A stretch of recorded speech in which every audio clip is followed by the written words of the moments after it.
Babatiin ko lang po ng happy birthday ngayong araw yung aking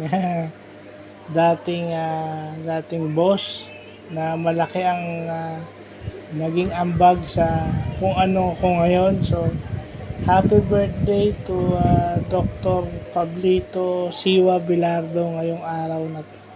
So, sir, alam ko po na napaka-busy nyo, napadaan lang para bumati ng happy birthday.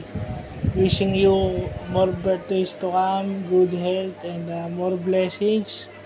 And alam ko po, nag-enjoy na lang kayo sa buhay nyo. Uh, live life to the fullest because as they say, we only live once. Ako po iniintindi pa rin yung statement na yan. So, kayo po yung isa sa mga naging dahilan bakit ako may mataas na pinag-aralan ngayon.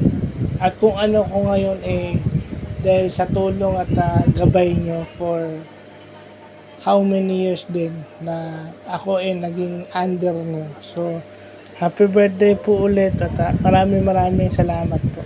God bless.